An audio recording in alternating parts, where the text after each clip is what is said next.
So is the Joker 2 as bad as they say? So I just saw this thing, and there's definitely a lot of problems with it.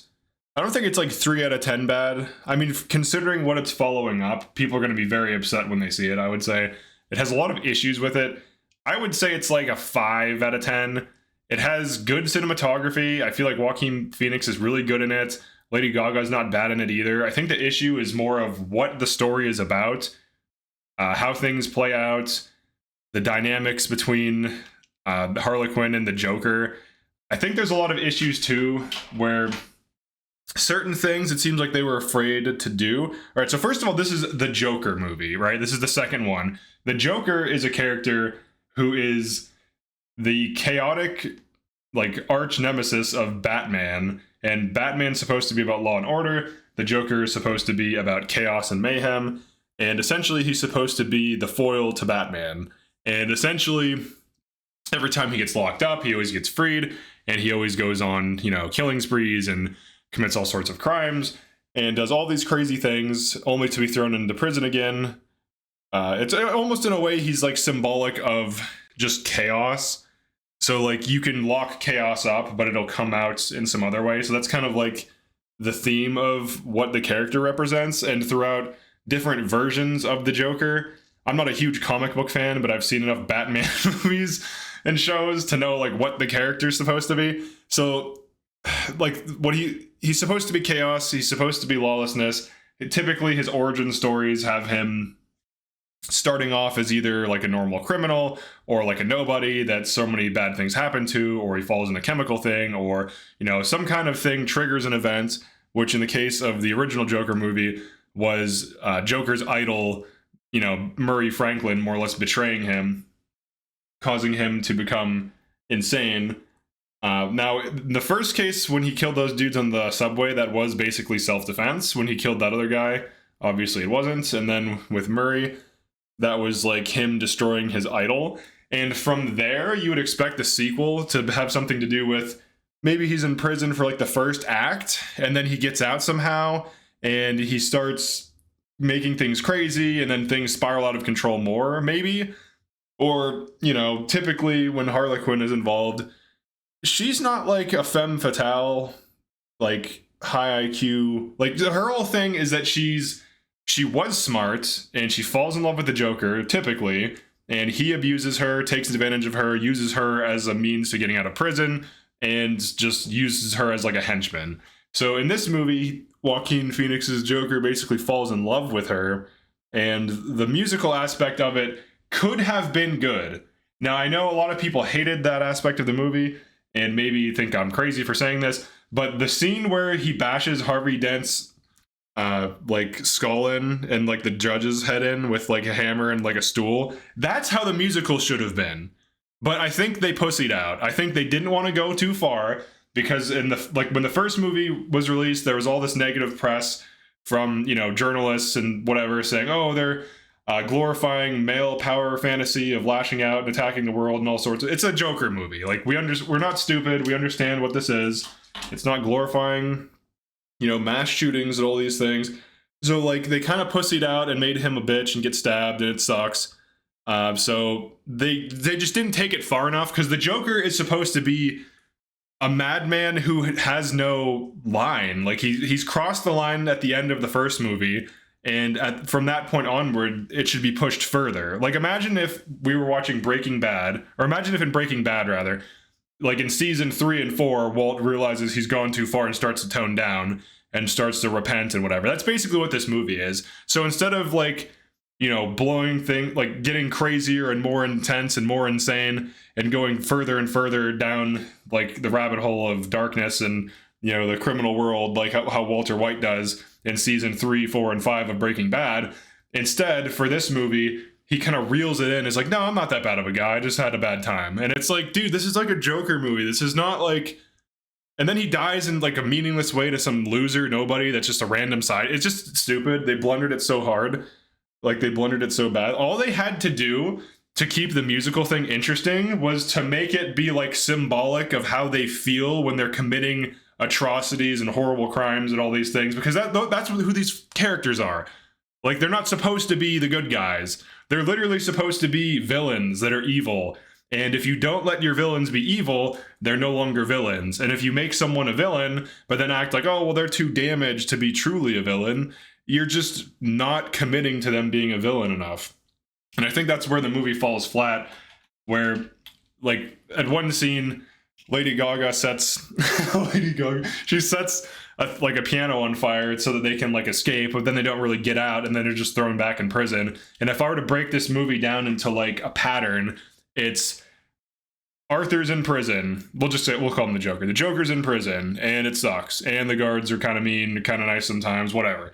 Then he goes and almost has a fake out escape, and then nothing happens. And then he, goes to the courtroom, goes back to prison, goes to the courtroom, goes back to prison, goes to the courtroom, goes back to the prison, goes back to the courtroom, and holy shit, someone blows open the courtroom, and then he stumbles out, and some dudes in Joker makeup grab him and kind of rescue him. And then he starts thinking that this is too much for him. At some point, gets out, runs into Lady Gaga again. She's like, "You lost your edge. You're a bitch now." And he's like, "Oh, but I love you." And it's like, dude, what the fuck is happening? Like, this is the Joker. Like, just let him be crazy. It's so easy. Let the Joker be crazy and have them sing songs, whimsical songs about love and romance as they're committing crazy, horrible things, because that would actually be kind of cool, because we got a taste of that in the movie and it was cool. And I was like, shit, dude. Because like when they were in the courtroom and I saw that, I was like, wait, did he actually do that? Like, did he actually? Because like, imagine if he was just like singing and then he just bashed Harvey Dent's like head in, and then the cops jump on him, and then like a bomb goes. Like, that's how I would fucking like veer away from, whatever. Maybe the bomb goes off and the next time he's in the courtroom, whatever. But obviously, if he bashed a dude's head in with a stool, like, things would need to be a certain way for it to make sense. Because obviously he's just going to go back to prison. They're not going to allow him to be in court.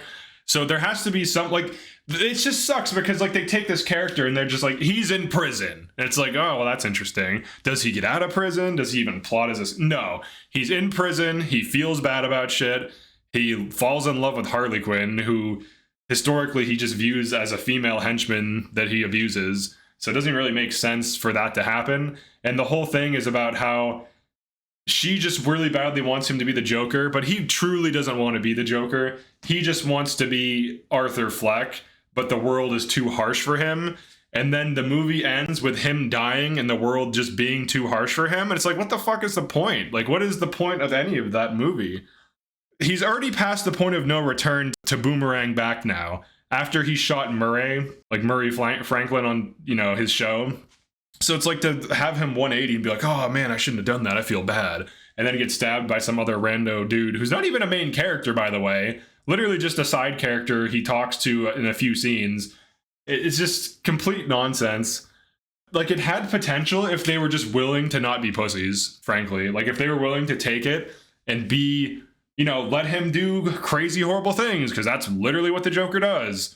That's like, if you can't handle that subject matter, then don't make that movie. If like the first movie was a good first step, if they wanted to do a second and maybe a third one, it was a good entry into where he starts, how he starts, and how he eventually has to change his personality to reflect the crazy, chaotic world that he lives in.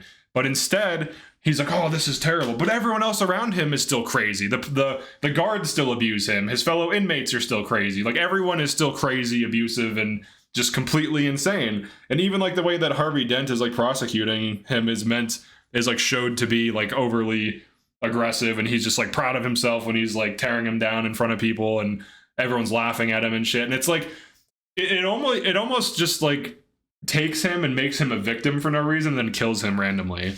It's like, oh, you fell in love, but tough luck, kid. She only liked you for your fake personality. And they also opened with this like weird animated scene that basically just revealed what the movie was about, which is stupid as hell, because it's like the animated sequence has him walking, being all walking down a red carpet, being all famous, and then his shadow takes over and starts doing things on his behalf, and then he eventually takes back control from the shadow. And that's literally like the opening of the movie, is this like animated thing, and then the police beat him.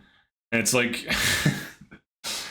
I don't know, man. They really blundered the writing, and it had potential if they were willing to take it, because like one of the thing I was hoping they were going to do is to make like the musical aspect of it like crazy, demented, and violent, because in a way certain types of music are chaotic, and music is like a creative force and creativity is chaotic, and I was hoping that they were going to do something interesting with that, but ultimately they just made it like this weird thing where Lady Gaga's character just clearly loved him for her imagination, like her fantasy of what he was, and then the whole thing was like, oh, it's the fantasy of it all, and it's like, no, that's stupid, dude, because like the first Joker movie was basically like a modernized Taxi Driver, and Taxi Driver didn't need a sequel, and this Joker movie didn't need a sequel either.